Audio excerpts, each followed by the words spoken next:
So, I saw the first episode of Star Trek Picard, and this is not a review of that episode, nor does it have any spoilers other than this somewhat negligible one.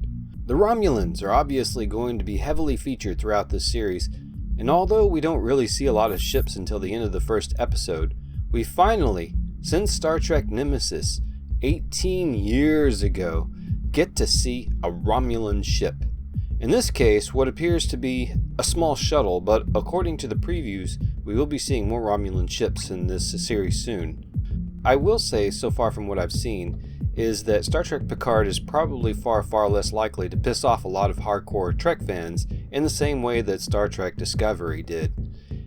Now, some of you armchair geeks are already getting to the comments section to correct me to say that the Narada in the Star Trek 2009 movie is a Romulan ship. Well, the Narada is a very puzzling anomaly, since it's supposed to be a mining ship. True, it was from 100 years in the future, but even then, a mining ship shouldn't have the firepower to take out half of Starfleet.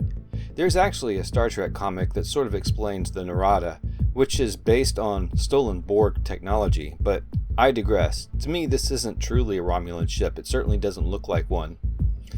It's also true that Star Trek Online has come up with a lot of very interesting Romulan ships, but games are not as canon as on-screen appearances.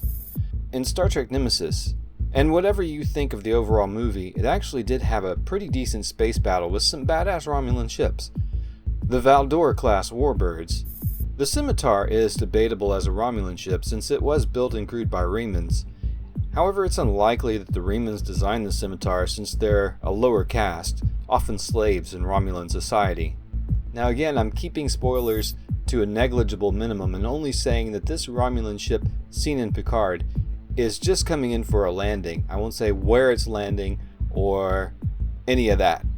It is clearly a smaller ship on the scale of something like a large shuttle. I can't show you a video because CBS has become draconian and will try to steal any meager ad revenue I make from this video, but I have a variety of shots here. So the first thing that stands out about this ship is its long and thin wings. These might be used for atmospheric flight. However, the anti-grav technology in Star Trek universe makes wings mostly unnecessary, even for use in an atmosphere. I once did a whole video on what wings might be used for in space, and one of the most likely uses of wings is for heat dissipation, a constant problem for spacecraft, which could mean that these babies fly hot, and it may not be a mere shuttle used for transport in the same way a Starfleet shuttlecraft is.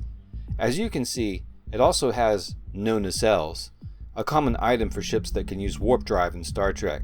This doesn't mean it isn't warp capable necessarily, as there are many ships in Star Trek that violate the warp nacelle rules.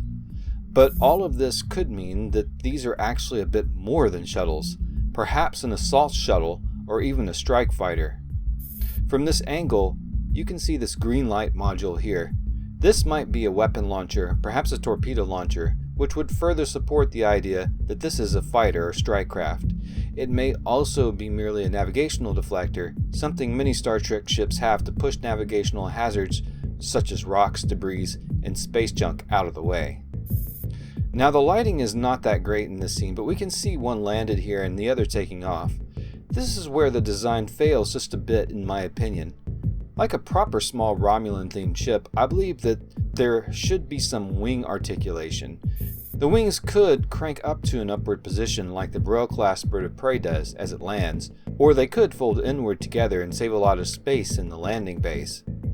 Overall, I very much like the design of this Romulan shuttle, or possibly assault craft. It has all the best Romulan distinctions and style. When this ship first appears, you'll hear a musical theme of note. I almost missed it.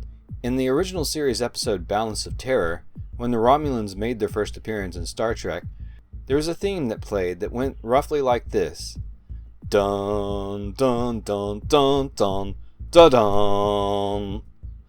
A bit of this theme can be heard, of course watered down by suspenseful music, when this Romulan shuttle appears, although it was a really nice touch, and that theme was used often throughout the original series when any kind of villain appeared. In my mind, this is pretty much the original Romulan theme music, very much like the Klingon theme music first seen in the motion picture. which was dun dun dun dun dun dun dun dun dun dun dun dun. But I do hope that this theme will be used throughout the Picard series when the Romulans are up to no good, and believe me, the Romulans probably will be up to no good. It is their nature after all. Some Romulans will definitely be scheming in some way, which is why they are my all-time favorite Star Trek faction. Thank you for watching, Space Friends. That's all I have on this new Romulan ship. I'm sure we'll see more in the future. Until next time.